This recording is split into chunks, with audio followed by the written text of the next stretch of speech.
Meu Brasil, abre o largo peito e deixa a luz raiar. Meu Brasil, o Evangelho de Jesus te quer salvar. Meu Brasil, abre o largo peito e deixa a luz raiar. Meu Brasil, o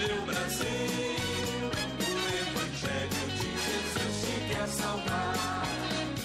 Pessoal, vamos iniciar a palavra de Deus. Quem veio estudar a palavra? Vamos abrindo em Jó, pessoal, no capítulo 1, no versículo 8, para iniciarmos, pontapé inicial. Quem não trouxe a Bíblia Sagrada vai aparecer aí no televisor para você. Jó capítulo 1, versículo 8. A palavra vai ajudar bastante você hoje aqui. Jó capítulo 1, versículo 8. Diz assim: E disse o Senhor a Satanás: Observaste tu meu servo Jó, porque ninguém há na terra semelhante a ele, homem sincero, reto, temente a Deus e desviando-se do mal. Então respondeu Satanás ao Senhor e disse: Porventura teme Jó a Deus debalde, né? Porventura não cercaste tu ele, a sua casa e tudo quanto tens? O Senhor está protegendo ele. A obra das suas mãos abençoaste, e o seu gado está aumentando na terra. Mas estende a tua mão e toca-lhe em tudo quanto tem, e verás se não blasfema de ti na tua face. Então vamos entender isso aqui. Deus está fazendo uma reunião com os anjos, e daqui a pouco, no meio dessa reunião que ele está fazendo com os anjos, aparece o diabo. E Deus, ele faz uma coisa que me chama muito a atenção na Bíblia Sagrada, que ele fala de um homem para o diabo. Então o Jó era uma pessoa que chamava muito, mas muito a atenção de Deus. E você vai ver ao longo da pregação de hoje, que Deus observa bastante a gente.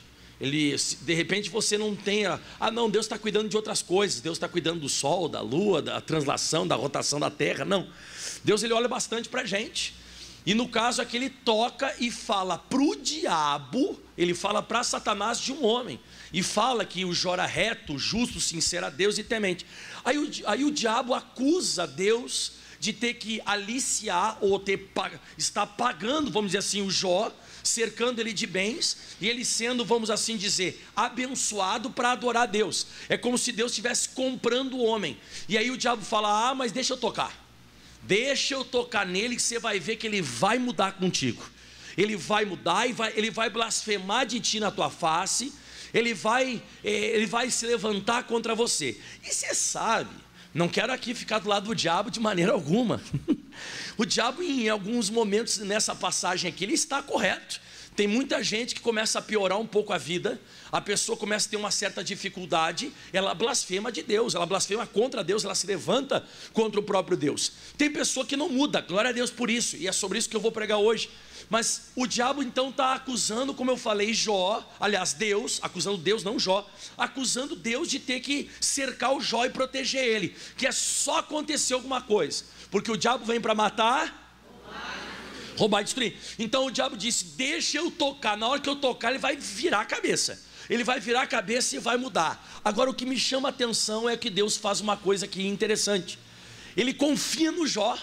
Você vê, a gente fala bastante na igreja, nas pregações, do homem confiando em Deus, mas nessa passagem você vê Deus confiando no homem, porque a Bíblia diz no próximo versículo, diz assim, e disse o Senhor a Satanás, no versículo 12, eis que tudo quanto ele tem está na tua mão, somente contra ele não estenda a sua mão, a vida dele, né? Só não mate ele. E Satanás saiu da presença do Senhor. Aí você já conhece a Bíblia Sagrada. Aí você sabe que começa então, eu costumo brincar até, parece que é o dom do para-raio. O que o senhor falou agora? O dom do para-raio. Parece que cai tudo em cima do Jó agora. Ele começa então a perder algumas coisas de primeira, ele começa a despencar sobre ele. Despenca a família dele, despenca as finanças dele e despenca a saúde dele. Ele vai perdendo, como eu disse, repito, tudo vai caindo sobre a vida dele. E na verdade, nós conhecemos essa passagem, mas o Jó não estava entendendo muito bem o que estava acontecendo com ele. Ele não estava entendendo, porque ele era uma pessoa, como o próprio Deus disse. Não foi o Jó que falou: eu sou justo, eu sou reto. Não, foi Deus que comentou isso dele. Foi o próprio Deus que disse: o Jó é justo, reto, temente a Deus, se desvia do mal. Então ele era uma bênção. Só que aí começaram a acontecer essas situações, e a Bíblia diz, lá no versículo, pessoal, 20, uma coisa que me chama muito a atenção, que ele fala assim, quando ele perde a família e as bênçãos financeiras. 20, então Jó se levantou, rasgou o seu manto, rapou, né, a sua cabeça, e se lançou em terra. Leia para mim, por gentileza, o que ele fez. E adorou. Isso aqui é uma coisa que me chama muito a atenção. Então, primeiro round, Satanás contra Jó, vitória de Jó. O diabo bate no Jó, para ele se levantar contra Deus, ataca ele, ele perde isso, perde aquilo, perde aquele outro, sofrendo, e ele adora a Deus. Então, como eu disse, primeiro round foi, aí novamente Satanás vem até a presença de Deus e fala: tudo bem, o senhor deixou eu tocar na família, eu toquei, deixou eu tocar na vida financeira, eu toquei, mas tem uma coisa que eu não toquei, e se eu tocar nessa área, ele vai se levantar contra o senhor. Ele vai, mas qual área? A saúde. Deixa eu tocar na saúde dele. E mais uma vez, Deus confiando no homem, Deus permite e diz: pode ir lá e tocar. E o diabo vai lá e toca. Tem uma tradução que fala que Jó, ele ficou, quando o diabo atacou ele, no versículo 5, ó, Jó capítulo 2, versículo 5. Então o primeiro round o Jó ganhou ou não ganhou? Ganhou, não blasfemou contra Deus, ele adorou a Deus. O diabo deve ter ficado muito bravo, porque até então Deus está correto e o diabo está errado. Porque você vê claramente que o Jó, como eu disse, não está se prostrando diante da situação.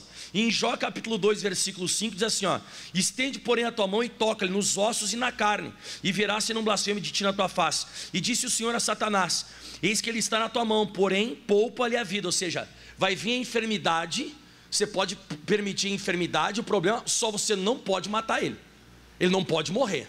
Você vê que, você tem que entender isso, por mais que tenha uma enfermidade brava no seu corpo, um ataque ferrenho das trevas, você vê que está tudo no controle de Deus. Nem o diabo pode fazer nada se Deus não permitir. Então a Bíblia diz agora: então saiu Satanás da presença do Senhor e feriu a Jó de uma chaga maligna, desde a planta do pé até o alto da cabeça. Tem uma tradução que fala úlceras malignas, tem outra tradução que fala câncer, que ele ficou com câncer do alto da cabeça até os pés, extremamente doente. Pastor, e o que ele vai fazer agora? Agora chega a minha mensagem. O senhor está pregando até agora? Não, até agora eu estou dando uma introdução do que eu vou pregar, porque agora vai acontecer um caso que aqui me chamou muito a atenção, e você deve ter escutado várias vezes sobre isso, e agora começa a minha mensagem. Por quê? A Bíblia diz lá no versículo 10, versículo 9, desculpa, porque ele estava se raspando. Então o Jó já estava com a família lascada, já estava com a vida financeira lascada, e agora, para finalizar, a saúde arrebentada. E a Bíblia diz no versículo 8 que ele estava se raspando com um caco de telha, de pedra, e colocando cinza em cima do câncer. Então ele estourava o câncer assim com uma pedra e colocava a cinza em cima. Aí aparece a personagem que eu vou falar dela agora. Então a sua mulher lhe disse, apareceu a mulher do Jó e disse: ainda retém a tua sinceridade? Esse ainda aqui quero que você sublinhe na Bíblia. Ainda retém a tua sinceridade? Amaldiçoa Deus e morre. Apareceu a mulher dele e falou isso. Mas ele disse: ó mulher, fala como qualquer doida, assim falas tu, receberíamos o bem de Deus, não receberíamos também o mal? E em tudo isto, quando diz em tudo isto, família, vida financeira, saúde, tudo que aconteceu em tudo isto, Jó não pecou com os seus lábios. Então, aonde eu quero chegar agora? Quem estava enfermo, o Jó ou a esposa? Hã? Mas quem estava desistindo de tudo? A mulher. Aqui começa um princípio que eu vou estudar com você hoje. A atitude ou a maneira de lidar com o problema, ele é mais importante do que o problema. O problema pode ser grave, você pode estar passando o pior momento e a pior fase da sua vida, mas a maneira que você vai tratar isso, você conseguir dominar as suas emoções, vamos assim dizer, Isso vai fazer toda a diferença. Você mesmo diz para mim, quem está enfermo não é ela, é o Jó. Claro que ela está passando no meio também, ela perdeu os filhos também, ok. Ela também tinha a vida financeira estável e perdeu a vida financeira estável, mexeu com ela. Mas daqui a pouco, quando o Jó está doente, ela não aguenta, ela estoura, e você vê relatado na escritura sagrada que ela pede para o Jó amaldiçoar Deus e morrer, como se ela dissesse assim, ó, acaba com isso de uma vez, acaba que acabou, chega, só falta agora a tua morte, não tem mais o que fazer. Nós que somos conhecedores da história do Jó, quem conhece a história do Jó na Bíblia Sagrada, você sabe que lá na frente Deus vai virar o cativeiro dele e vai dar para ele tudo em dobro do que antes ele possuía, certo ou errado? Certo, mas ela não tinha isso em mente. Então você vê que ela escolheu deixar os sentimentos tomarem conta dela. Ela não conseguiu controlar, e os sentimentos dominaram ela. Ela deu um bico em tudo e foi embora. Agora você vai ver que o Jó continua adorando a Deus. Você vai observar que o Jó, por mais que aconteceu tudo que aconteceu na vida dele, o Jó, ele escolheu, sabe, a maneira correta de enfrentar. Se você for me dizer que o Jó não tinha medo, tinha. Se você não for me dizer que o Jó não tinha uma ansiedade dentro dele, devia ter. Quem já teve uma enfermidade um pouco mais séria? Quem já teve? Passam 1001 coisas na tua cabeça. Passa coisas, até mesmo coisas em relação à morte, que você vai morrer e tudo mais. Mas o Jó determinou, sabe, vamos dizer assim, vencer isso. Diga aleluia. Então fale em voz alta comigo. A maneira de enfrentarmos é diferente. O posicionamento vai afetar extremamente os nossos destinos. Depois dessa passagem que você vê aqui na Bíblia Sagrada da mulher de Ló, mandando ele amaldiçoar Deus e morrer, você encontra mais alguma coisa na vida dela na Bíblia? Não. Você não encontra mais nada. O que eu aprendo com isso? O que você aprende? Que a pessoa que não sabe controlar as suas emoções, no dia das batalhas, nos dias das lutas, vai cair no anonimato. Você vai desaparecer. E você já ouviu falar da história de Jó, você mesmo me disse. Agora há pouco nós estávamos meditando, você falou, não, eu conheço a história de Jó. Parabéns. Você sabe que o Jó não vai cair no anonimato. E você vai ver que o Jó, isso é muito forte, ele vai se tornar um dos personagens bíblicos mais fortes da Bíblia Sagrada. Por quê? Porque ele aprendeu a controlar. Eu estava pensando, pensa um pouquinho na física. Pensa um pouco agora. O pastor Michael não é físico nem nada, mas pensa um pouco. O vento, ele existe. E aí, vamos dizer que vamos falar aqui, o automóvel, por exemplo, aqueles automóveis velozes, eles colocam um aerofólio atrás, né, que é tipo uma parte assim, tem uns que é de uma forma um pouco diferente, e eles usam o vento para ficar colado no chão. Então, eles andam uma velocidade extremamente alta, eles colam no chão. Já o avião usa o mesmo vento, só que em vez de colocar um aerofólio para ele ficar no chão, ele coloca as asas para levantar. O vento é o mesmo, só que a maneira de a asa usar o vento é de uma forma. A asa faz o carro, o avião levantar, e o aerofólio faz o carro ficar no chão, ele não decola. Uma vez eu vi aquela corrida de Draxler, que fala, né? É Draxler. É aqueles carros enormes que tem esses aerofólios e tal. Eles têm tipo um foguete atrás. E um desses carros, quando foi aquela arrancada, eu estava assistindo, deu aquela arrancada e pegou fogo e o aerofólio caiu. Quando o aerofólio caiu, meu irmão, o carro fez assim, ó, levantou, foi lá em cima, deu umas piruetas e caiu. Pá! Explodiu o carro.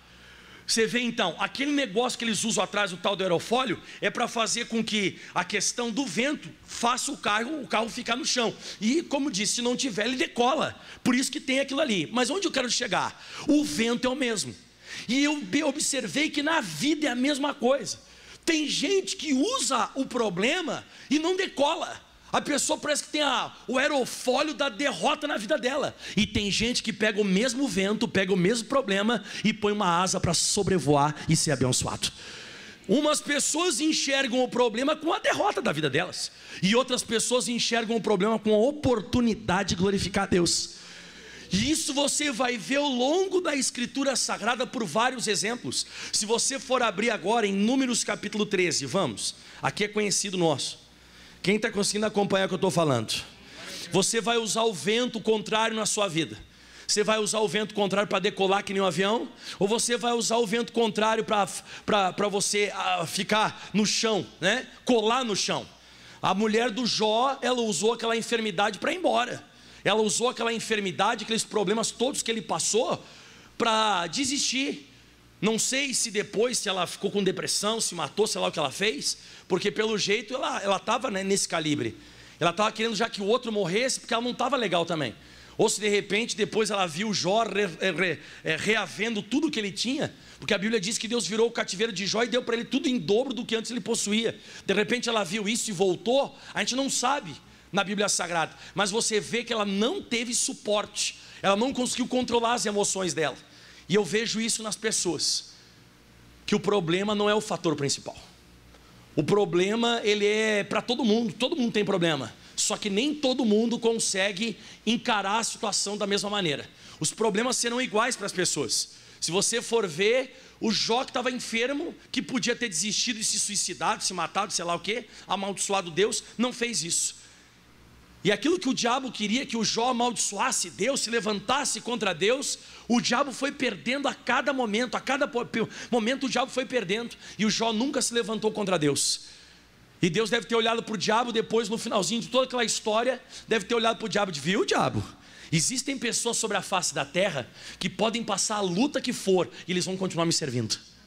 Pode passar a dificuldade que for, essas pessoas vão continuar a igreja, vão continuar lendo Bíblia, vão continuar orando, vão continuar jejuando do mesmo jeito, não vão mudar, não vão dizer, essa igreja não funciona, esse pastor não prega nada, não adianta, eu não vou mais. Como eu disse, o diabo está certo, mas não é na totalidade.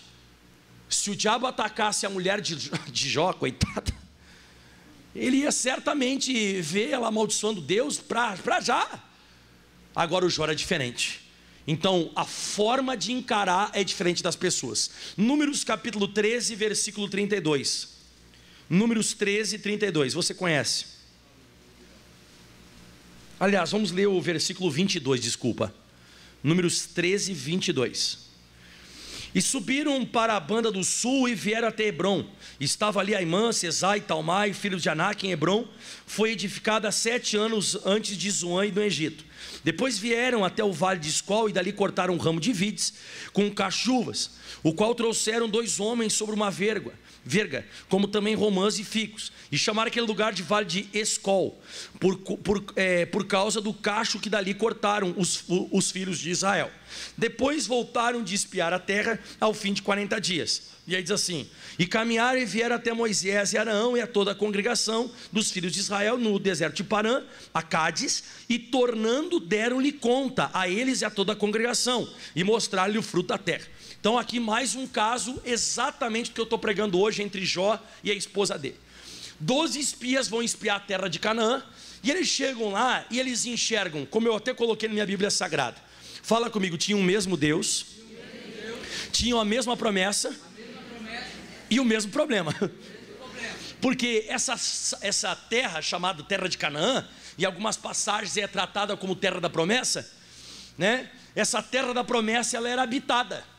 Então tinha gigantes, homens de alta estatura nessa terra que Deus tinha tirado o povo de Israel do Egito para levar para lá. Então quando eles chegaram lá, esses 12 homens, eles, como eu disse, enxergaram a mesma coisa.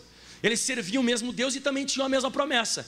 Só que quando eles começaram a falar do relatório, no versículo, pessoal, 28, eles começaram a falar o seguinte: o povo, porém, que habita nessa terra é poderoso, as cidades são fortes, muito grandes, e também vimos ali filhos de Anak. Isso aqui eu já expliquei para você. Além do pessoal ser alto, eles tinham cidades muradas, e os muros também eram. E sabe onde que eram esses lugares onde tinha esse pessoal? Era lá nas colinas, lugar alto. Então tudo era alto. O homem era alto, os muros dos palácios deles eram, e eles colocavam esses palácios nos lugares, e eles se assustaram, porque eles começaram a observar a situação, eles começaram a olhar, e eles tiraram essa conclusão no versículo 33, também vimos ali filhos de Anak, descendentes dos gigantes, e éramos aos nossos olhos como gafanhotos, e assim também éramos aos seus olhos.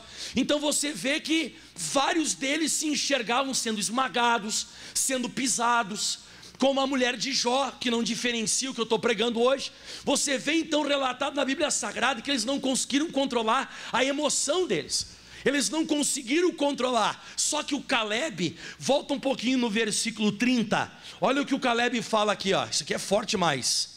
Acharam aí, pessoal? Quem achou, dá uma glória a Deus. Diga assim: visão diferente. Problema igual, só que a maneira de tratar ou a visão é diferente. Quer ver? Ó? Então Caleb fez calar o povo perante Moisés e disse: não, pessoal, subamos animosamente, possuamos-la em herança, porque certamente prevaleceremos contra ela. Você acha que ele tinha aqui medo ou não tinha medo? Tinha, só que ele soube controlar. Sabe por que eu noto que o Caleb também tinha medo, e ele era um ser humano como qualquer um de nós? Porque quando ele falou o quê? Subamos, ó. Ele não disse: subirei, eu vou lá. Vocês estão com medo, seus borrabotas? Eu irei lá sozinho. Não, esse pessoal, se controlem, subamos.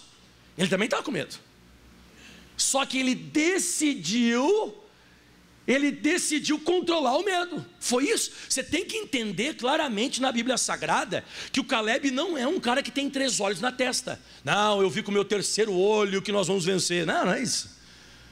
Ele viu os mesmos gigantes, ele viu as mesmas cidades muradas, ele viu tudo igual, só que ele decidiu se controlar.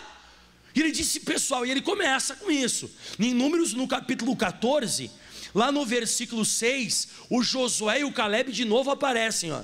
Josué 14:6. Quem está entendendo até aqui?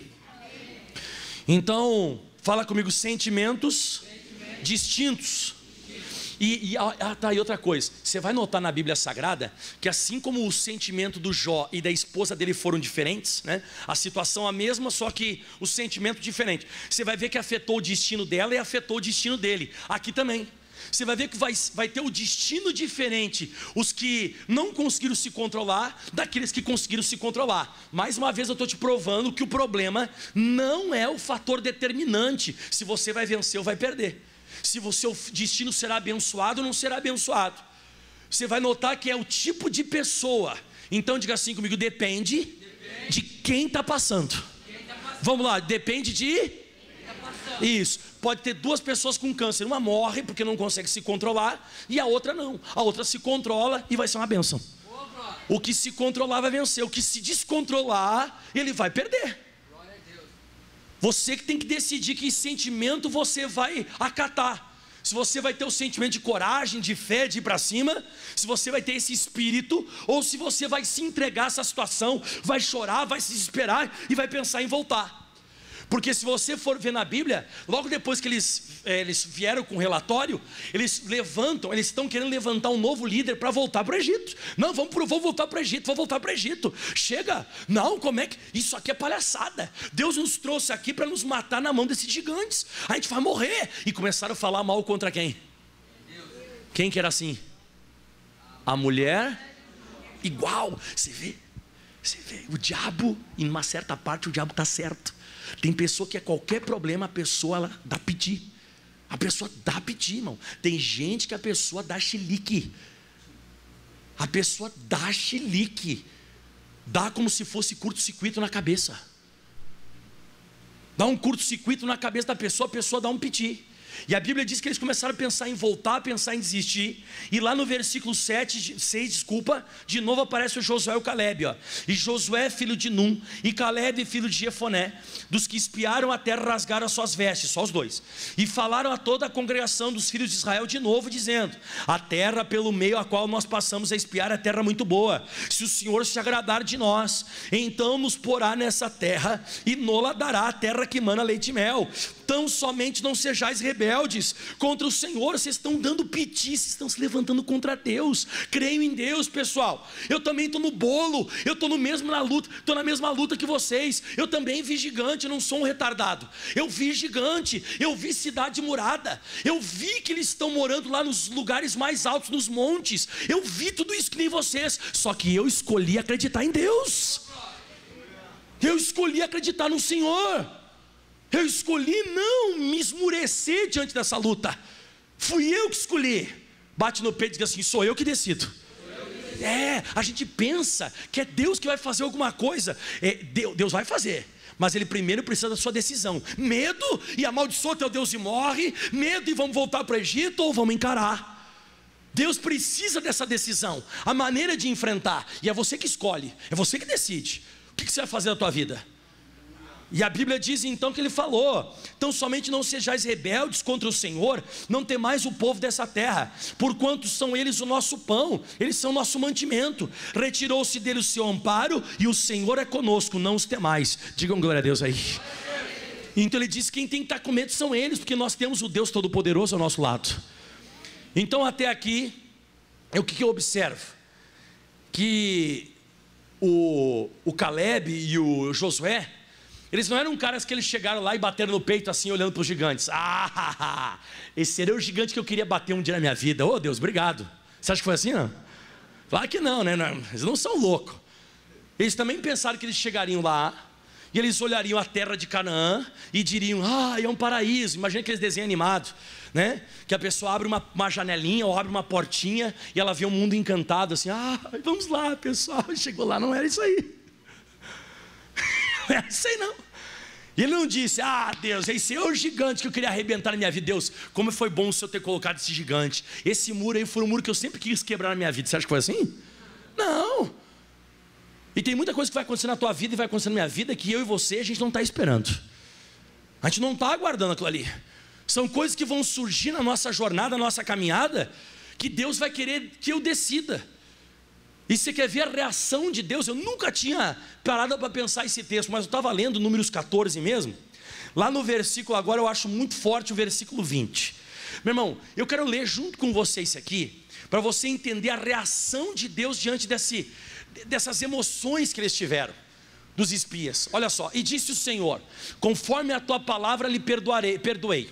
Porém, tão somente como eu vivo, o Senhor, como eu vivo, e como a glória do Senhor encherá toda a terra. Vamos continuar. Todos os homens que viram a minha glória e os meus sinais que fiz no Egito, no deserto, me tentaram estas quantas vezes? Para tudo. Deus já estava contando nos dedos quantas vezes eles se emocionavam e eles ficavam, dando chilique. Quantas vezes já tinha acontecido isso? Você vê, é como se Deus dissesse: estava no tempo já de acreditar em mim, né? Já estava no tempo, aconteceu tanta coisa, eu mostrei tantas vezes para eles que eu sou com eles, desde quando eles saíram do Egito até agora, eu já mostrei 10 vezes, mas eles não decidiram acreditar em mim. Eles decidiram ficar com medo e se levantar contra mim. E estão toda hora querendo voltar. Estão toda hora querendo voltar. Estão toda hora. É como se Deus dissesse assim: chega, me cansei. Me cansei, caramba. Eu cansei, Moisés. Moisés, eu cansei. Eu estou contando os dedos. Você vê como Deus, Ele conta. O Michael já errou 1, 2, 3. Deus vai contando. Não, Deus não vai contando. Vai, Ele contou. E já me tentaram estas 10 vezes. Você vê que? E não obedeceram a minha voz. Aí ele vai falar um negócio pesado: não verão a terra que a seus pais jurei. Ou seja, eu queria colocar eles lá dentro, mas quando chega o dia do problema, dá chilique. Eles falam besteira com a boca, eles infamam a terra, eles falam um monte de besteira, já pensam em voltar, já querem desistir. Eles dão uma loucura na cabeça deles. E ele diz assim: e até nenhum daqueles que me provocaram verá. Então eles ficaram me provocando, não verá. E agora eu vou falar um negócio bacana. Porém, meu servo Caleb, e agora você vai ler comigo que aqui eu queria chegar. Porquanto nele houve outro. Não é espírito com letra maiúscula, é espírito com letra. Aqui está falando de maneira. Aqui está falando de personalidade. Quando fala letra maiúscula, o Espírito é o Espírito de Deus. Aqui não está falando de Espírito de Deus. É como se Deus dissesse: nele teve outro sentimento. No Caleb teve outro sentimento. por dentro ele encarou de outra maneira. Então ninguém vai entrar. Já 10 vezes que estão me provocando, e me provocam com sentimentos, dizendo que querem voltar para trás, e que querem largar tudo, e que não sei o que. Pois eu digo, esses não vão ver a terra que eu ia dar. Ia ser uma terra abençoada. Porém o meu servo Caleb, nele teve outro espírito, e perseverou em seguir-me, e eu levarei a terra. Ai, que coisa mais linda, irmão. A Bíblia diz que Deus vai levar ele. Deus vai levar quando você se controlar. Deus só vai levar você onde você tem que chegar quando você se controlar. Você precisa decidir se controlar diante da situação. Controlar o teu medo, senão ele vai controlar você. Você controlar essa ansiedade, senão ela vai controlar você. E ele disse, eu levarei a terra em que entrou, e a sua semente a possuirá em herança. Diga aleluia. Então você viu a reação de Deus, foi a mais linda. Diga glória a Deus por isso. Então você acaba vendo na Bíblia Sagrada claramente aqui, ó, que isso é uma coisa que vai se repetindo. A questão do posicionamento, né? Então você vê que quando você reage mal pelo que você vê na Bíblia Sagrada, você reagiu errado diante dessa circunstância, você vai ver que Deus não vai ser com você. Agora, se você se posicionar e reagir correto, Deus vai ser contigo. Aí eu separei vários outros exemplos, que não vai dar tempo. Quem lembra, por exemplo, de Gideão? Lembra de Gideão? Só rapidinho eu vou ler com você Juízes 6:11. Estava todo mundo se amedrontado quando os midianitas vinham para tomar o trigo. Os midianitas vinham em bando, como se fossem gafanhotos, aquele negócio todo. E a Bíblia diz assim, ó, então o anjo do Senhor veio e assentou-se debaixo do carvalho que está em Ofra, que pertencia a Joás o abiesrita, e Gideão, seu filho, estava amalhando o trigo no lagar, e agora vamos comigo, para salvar dos midianitas. O único cara que estava enfrentando a situação, você vê que era o único, foi o único que Deus apareceu. Você vê que o pessoal que ficava se afastando, e a Bíblia diz em Juízes capítulo 6, versículo 1 e 2, põe para nós na tela, porém os filhos de Israel fizeram o que parecia mal aos olhos do Senhor, e o Senhor os deu nas mãos dos midianitas 7 anos. Por que esse povo sofreu 7 anos? Por causa disso aqui, ó, prevalecendo a mão dos midianitas sobre Israel, fizeram para si, por causa dos midianitas, covas que estão nos montes, e as cavernas e as fortificações. Então quando chegava o inimigo, se escondiam, medo, não se controlavam, não iam para cima do inimigo. E já o Gideão não, ele vou salvar esse trigo. Pode levar o trigo dos outros, mas o meu trigo não vai levar. Deus vai e aparece para ele. Deus vai aparecer para o corajoso, irmão. Deus vai aparecer para a pessoa que se controla. Deus vai aparecer para a pessoa que ela escolhe o sentimento que ela vai ter diante daquela situação. Diga de novo comigo, diga assim, Gideão, Jó, Caleb, Josué tiveram outro espírito. É outro espírito, irmão. O problema não é o fator determinante. Ah, é câncer ou é gripe? Isso não é um fator determinante. Ah, você está devendo 30 mil, 300 mil ou 3 milhões. Não é o fator determinante. Eu já vi gente, irmão, com uma pequena gripe, a pessoa se desesperar. E eu já vi gente com câncer trazer o exame para a igreja, diante e depois completamente curado. Você vê certas pessoas, sabe, adorando a Deus, não mudam. A pessoa continua adorando a Deus, a pessoa continua corajosa, a pessoa continua com fé, e outras pessoas se desesperando. Já escutou aquele ditado que o pessoal fala lá fora? Que tem gente que faz uma tempestade, copo d'água, já escutou? E tem gente que pega a tempestade e coloca num copo d'água. É diferente. Tem gente que maximiza o negócio e tem gente que minimiza. Acho que você já entrou na tela do teu computador e você apertou numa flechinha lá no canto assim, e quando você, a flechinha não, um risquinho assim, ó, você aperta, faz assim a tela, ó. E de vez em quando tem gente que aperta no computador aqui lá embaixo, está desaparecido, não tem aquela tela, e você aperta num quadradinho, você aperta e faz assim a tela. Isso é maximizar e minimizar. E é assim que as pessoas fazem diante das situações. Tem gente que maximiza e tem gente que minimiza quem você é. Se você for ver na Bíblia Sagrada, 2 Samuel 23:11, aqui eu vou acabando essa parte, para continuar, para você entender por que esse pessoal fazia isso. Porque você tem que aprender isso aqui, tem ou não tem que aprender? Por que eles eram assim desse jeito? Esse aqui chega a ser engraçado, né? E depois dele Samar, filho de Ageu Ararita, quando os filisteus se ajuntaram numa multidão, onde havia um pedaço de terra cheio de lentilhas, e o povo fugia de diante dos filisteus. Então quando os filisteus se juntaram, todo mundo saiu correndo. E olha só o que diz, isso aqui eu acho lindo. E este, só ele, se pôs no meio daquele pedaço de terra e o defendeu, e feriu os filisteus, e o Senhor operou um grande livramento. Pastor, o que aconteceu aí? Vamos explicar. Pensa agora você com um drone. Sabe o que é drone, né? Drone é aquele negócio que faz zzz, levanta e vai lá em cima e tem uma câmerazinha dentro.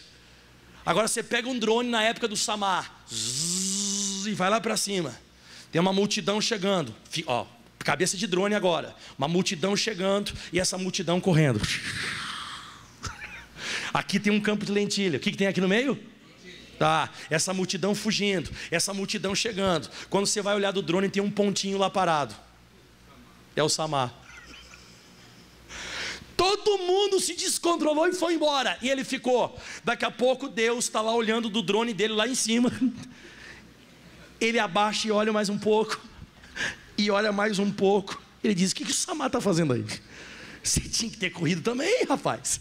Não, o Samar, quando a multidão dos filisteus está vindo para pegar o campo de lentilha, você vê que lentilha é uma coisa barata, não é? É, mas é dele. Foi ele que plantou, foi ele que trabalhou, e ele disse: eu não vou dar para ninguém. E ele foi para cima. Quando ele foi para cima, Deus disse: não, peraí. Botou a mão, acabou com tudo. Porque a Bíblia diz: e o Senhor operou um grande livramento. Deus vai vir junto com você quando você se controlar. Se você não fugir, Deus desce. Se você não fugir da situação, Deus desce. Deus não vai ser com os medrosos, Deus não vai ser com o descontrolado, Deus vai ser com a pessoa que se controla. Quando o Samar pegou e desembanhou a espada e foi para cima dos inimigos, que a Bíblia diz que ele começou ferindo. Eu não sei se ele deu uma espadada num e o pessoal deu até risada. Deus veio, acho que ele botou a mão, se esse Deus pulou, eu não sei o que aconteceu, mas a Bíblia diz que o Senhor operou um grande livramento. Então, olha para o teu irmão e fala assim: ó, você não está sozinho. Olha aqui, irmão, se você encarar isso aí da maneira correta, você não está sozinho, Deus vem com você.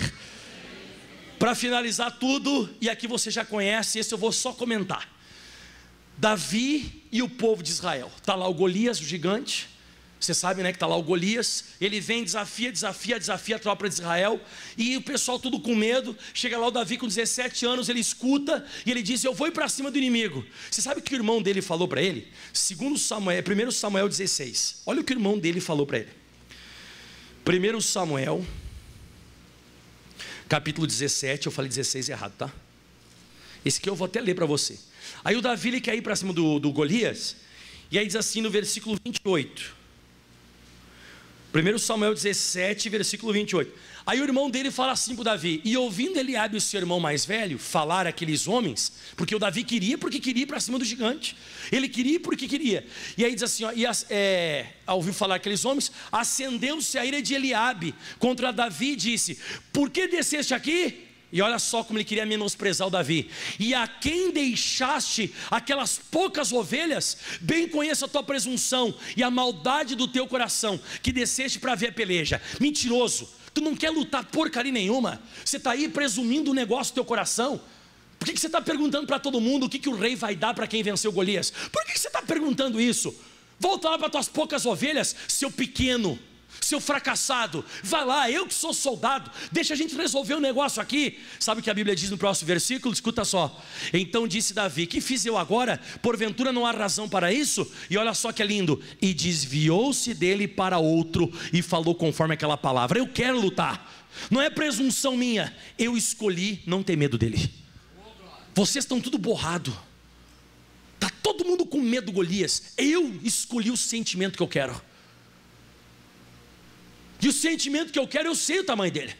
Eu sei o tamanho dele, eu sei de tudo isso. Eu estou vendo o que vocês estão vendo. Só que eu também tenho o Deus que vocês têm. Eu tenho a promessa que vocês têm. Eu sirvo o mesmo Deus de Israel, Deus dos exércitos que vocês servem. E eu escolhi ficar com Deus e não ficar olhando para o Golias. E eu vou para cima dele. Então Davi foi, e no 1 Samuel, no capítulo 17, a Bíblia diz no versículo 48, porque ele foi lá, falou com Saul. A Bíblia diz que quando ele fala com o Saul diz assim: mas não, tu não pode ir, rapaz, tu é moço. Ele é, até deixa eu ler esse versículo para você. Quando Saul fala, eu voltava só um pouquinho, 33, O 33 diz assim, ó: porém Saul disse para Davi: contra este filisteu tu não poderás ir a pelejar com ele, porque tu ainda é moço e ele é homem de guerra desde a sua mocidade. Não tem. Então ninguém acreditava em Davi, mas Deus acreditava nele. É isso que vai fazer você afetar o teu destino. O teu futuro vai ser afetado por esses posicionamentos, por essas decisões em dias difíceis. Se você se controla ou você não se controla. E aí que eu falei para você no versículo 48, que o Davi foi convencendo um a um que ele ia lutar, e ninguém queria ir. Aí o Davi foi. 48, e sucedeu que levantando-se o filisteu e indo encontrar-se com Davi, apressou-se Davi e correu ao combate. Irmão, você tem que correr o combate e não fugir, irmão. Você tem que correr o combate e não fugir. E aí diz assim, ó, é o contraste com o filisteu. Davi meteu a mão no alforje, tomou uma pedra e com uma funda ele atirou e feriu o filisteu na testa, e a pedra se lhe cravou na testa e caiu o seu rosto sobre a terra. E assim Davi prevaleceu contra o filisteu com uma funda e com uma pedra, e feriu o filisteu e matou sem que Davi tivesse uma espada na mão. Pelo que correu Davi, pôs-se em pé sobre o filisteu, tomou a sua espada, tirou da bainha e matou, e cortou a sua cabeça. E vendo então os filisteus que o seu campeão era morto, fugiram. Quem estava fugindo no início? O povo de Deus. Todo o povo de Deus estava fugindo.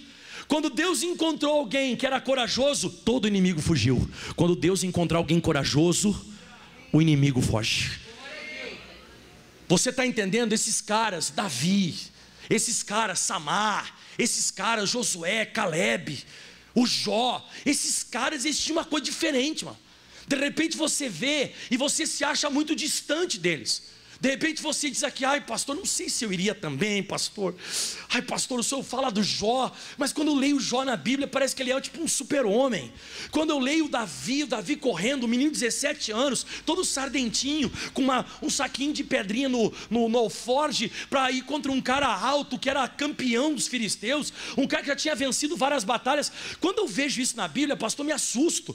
Quando o senhor fala do Samar, o Samar, imagina só aquele pontinho, como o senhor disse, contra uma multidão. Isso é uma coisa meio, pastor, não é um pouco de loucura isso? Não é. E agora eu vou te mostrar, e aqui eu vou finalizar. Diga glória a Deus. Quem quer saber por que eles eram assim, levanta a mão. Posso passar a régua e fechar a conta agora? Então eu vou te mostrar. Abra sua Bíblia, e parece que não tem nada a ver com o que eu vou falar, mas tem tudo a ver. Mateus, Novo Testamento, capítulo 13, versículos 5 e 6. Mateus 13, versículos 5 e o 6.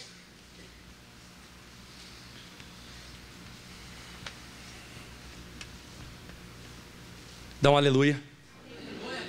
E agora eu vou te mostrar um negócio que o que eu vou ler aqui parece que não tem nada a ver, mas eu vou te explicar agora porque que esse pessoal, eles foram os grandes da Bíblia Sagrada, e hoje ainda podem existir grandes sobre a face da terra.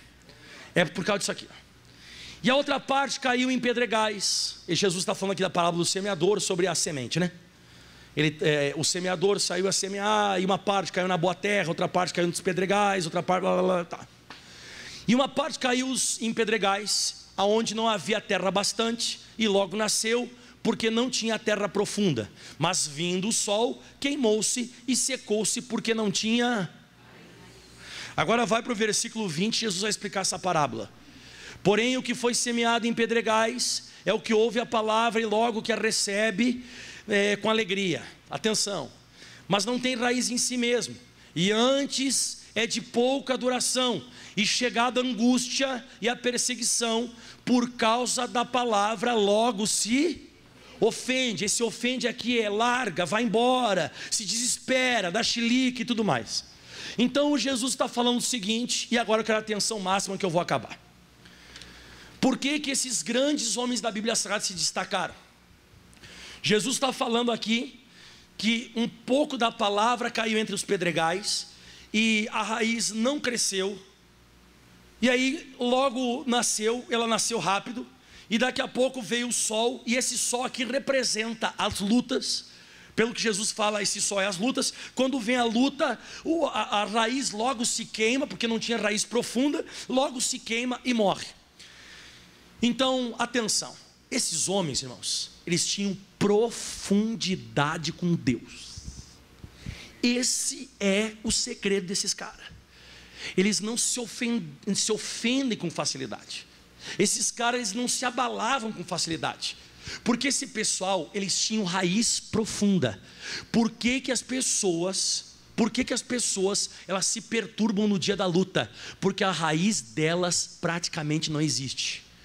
Essa semana, quantas vezes você leu a Bíblia Sagrada? Quanto jejum você fez essa semana? Quantas horas você orou essa semana? Eu não estou falando assim, ó, quantas horas. Não fica mentindo.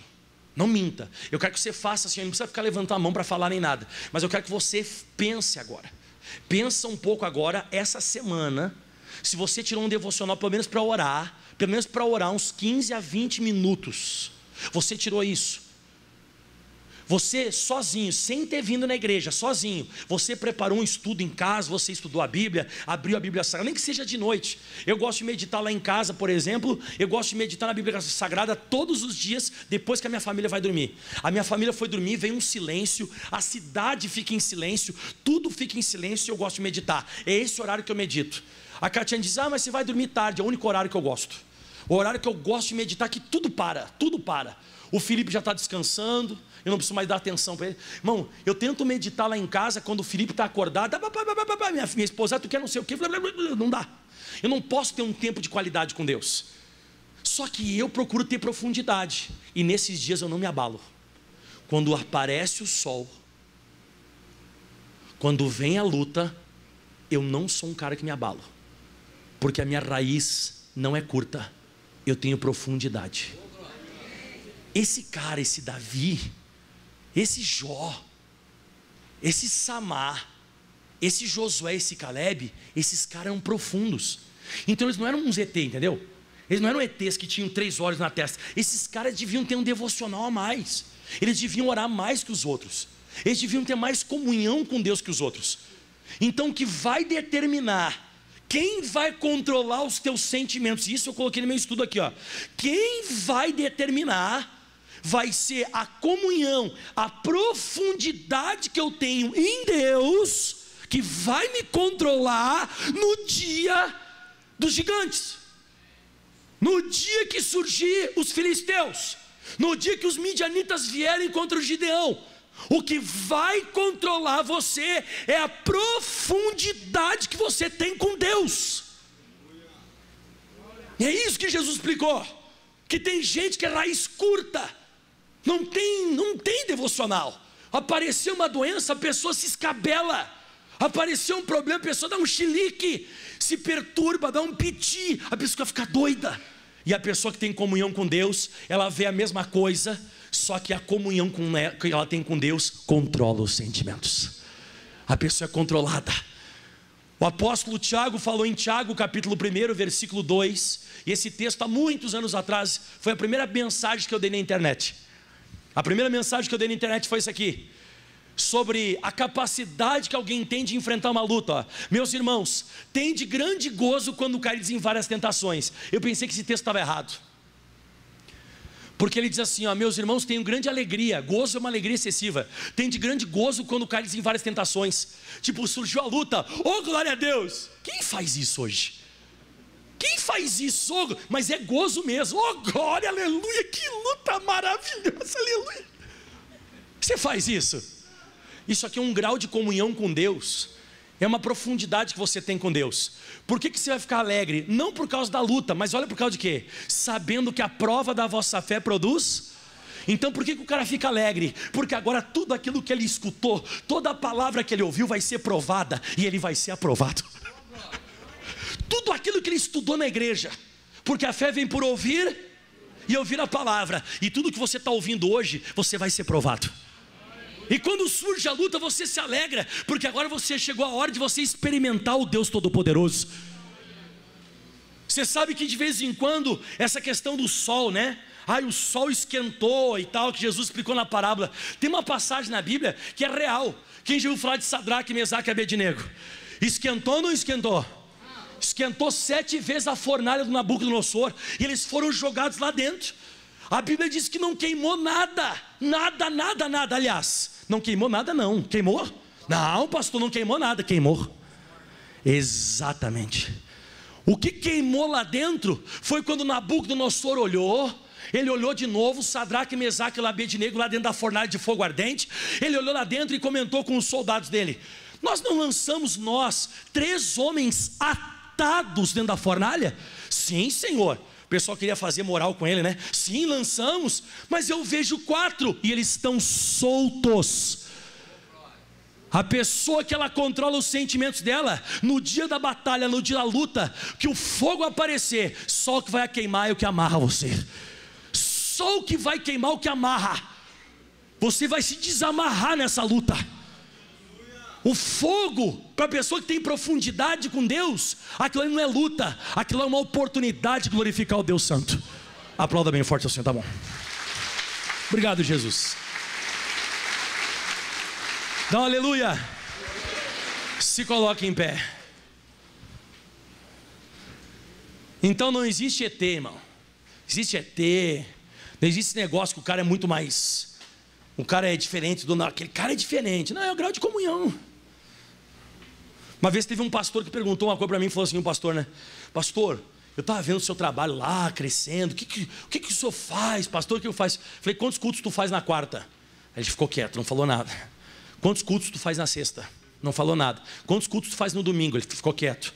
Tu jejuou já essa semana quantas vezes? Tu já jejuou? Tu já leu a Bíblia quantas vezes?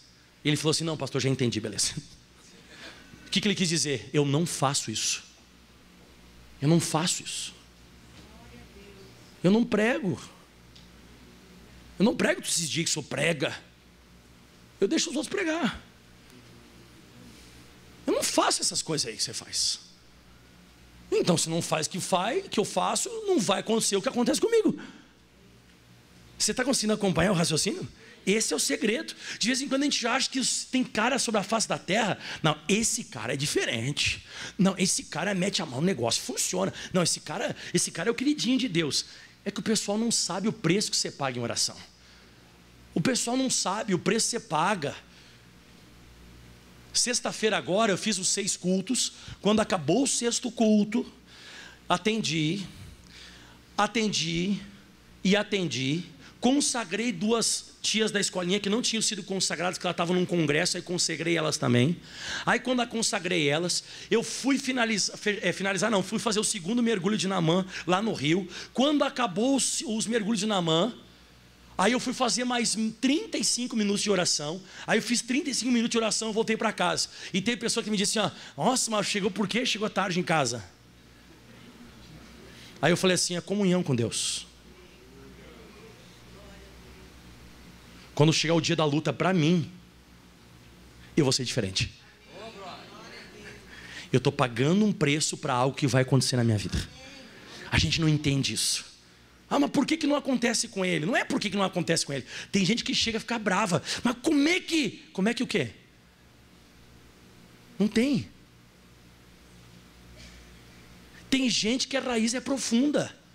E quando a raiz é profunda, irmão, quando a comunhão é grande, você controla os teus sentimentos. Não que não vai acontecer coisa comigo, não vai acontecer coisa com você. A gente não assinou um contrato de livramento toda hora. A gente assinou um contrato de vitória. Levante as mãos aos céus, feche os teus olhos. Pai, obrigado por esse momento lindo. Obrigado por esse momento na tua presença. Jesus, nós queremos te conhecer cada vez mais e mais. E hoje nós entendemos, Davi não era um cara diferente. Nós vimos que Gideão também não era, Jó também não era. Era a comunhão que esses caras tinham com Deus. Esse pessoal tinha comunhão contigo, Senhor. Esse pessoal era envolvido contigo. E isso faz toda a diferença. E você viu claramente que se nós nos controlarmos nos dias das aflições, nos dias das dificuldades, se nós conseguirmos controlar os nossos sentimentos e nós decidirmos dentro de nós, eu não vou me abater. Eu não vou me abater, eu vou orar, vou jejuar, vou me consagrar. Eu vou continuar do mesmo jeito que nem Jó, adorando a Deus, mesmo perdendo alguma coisa. Eu vou continuar que nem Jó, não blasfemando contra Deus. Eu vou continuar que nem Josué e Caleb. Que Josué e Caleb disseram, não, a gente vai prevalecer, Deus é com a gente. Deus, Ele está contando quantas vezes você tem se emocionado. Você tem que pedir para Deus: Deus, eu não quero mais esse negócio na minha vida, Deus. Eu quero mudar, Jesus. Eu quero ser diferente, mestre. Aleluia. Ore canta labate, ore canta reba, suri canta labas. Racho, ore canta reba, churi canta labá. Aleluia, Deus. Aleluia, Deus. Não há uma situação que vai me afetar. Eu não vou deixar essa circunstância entrar no meu coração. Como diz em Provérbios 4:23, sobre tudo que você deve guardar, guarda o teu coração, porque dele procedem as saídas da vida. Meu irmão, você tem que entender o que vai sair para a sua vida. Vitória ou derrota sai de dentro de você.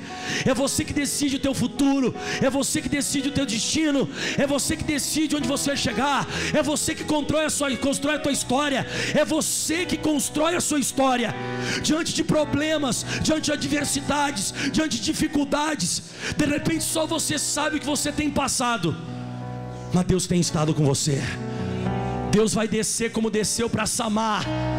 Quando você ficar em pé no meio do campo de lentilhas, de repente o teu campo de lentilhas é a tua família, o teu campo de lentilhas é o teu casamento, o campo de lentilha é a tua saúde, e os filisteus vieram para tomar, mas você não vai fugir, não foge da batalha, tira a espada da bainha e luta contra esse inimigo, e na hora que você se levantar contra essa situação, Deus vai vir junto com você. Assim como Deus foi com Samar, vai ser com você também. Deus vai operar um grande livramento e todo mundo vai ficar assustado. Aqueles que fugiram, que não tinham comunhão com Deus, vão dizer: eu sempre soube que isso era uma bênção. Eu imagino o pessoal voltando depois que Deus operou um livramento para o Samar. O pessoal voltando de Samar até o cara. Quando o irmão do Davi viu ele passando a espada na cabeça do Golias, o Eliabe deve ter dito: Davi, tu é o cara, hein, Davi? Eu sempre soube. Mentiroso, cara de pau. Até falou para o Davi que ele não ia conseguir. Eu queria ver a cara do Saul depois que o Davi venceu. A cara do Saul. O Saul também disse: tu não vai poder ir contra ele. Não interessa o que os outros estão dizendo, não interessa o que os outros estão falando. O que interessa é que você é de Deus, irmão. E se você é de Deus, acabou. Se você tem comunhão com Deus, vai nessa tua fé, Gideão. Vai nessa tua fé, Gideão. Eu vou ser com Josué. Ô Josué e Caleb, Deus está falando para você: eu vou enviar e eu vou levar você até onde você tem que chegar. Eu vou ir contigo. Aleluia. Ô Caleb, a vitória é tua, Caleb. Ô Sadraque, Mesaque e Abednego, só o que vai queimar vai ser as amarras. Rabachuri caribalabassuri cantalabas. Levante as tuas mãos aos céus. Você ainda vai contar grandes testemunhos nessa igreja. Fale para Deus: me ensina a me controlar, Deus, diante das tribulações. Isso. Que essa pessoa não deixe leak, Deus. Que essa pessoa não deixe leak. Que essa pessoa não dê piti, curto-circuito. Você não pode ser igual a mulher de Jó, irmão. Isso é falta de comunhão com Deus. Você não pode ser igual ao povo de Israel, os 10 espias. Isso é falta de comunhão com Deus. Você não pode ser como o povo de Israel em algumas situações. Não pode. Isso vai afetar o teu destino. Você vai cair no anonimato. Você vai morrer no deserto. O povo de Israel morreu tudo no deserto, que não soube se controlar.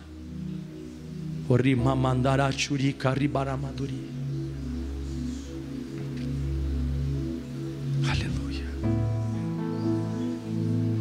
Quem te viu passar na prova e não te ajudou, quando ver você na bênção vão se arrepender. Vai estar entre a plateia e você no palco, vai olhar e ver Jesus brilhando em você.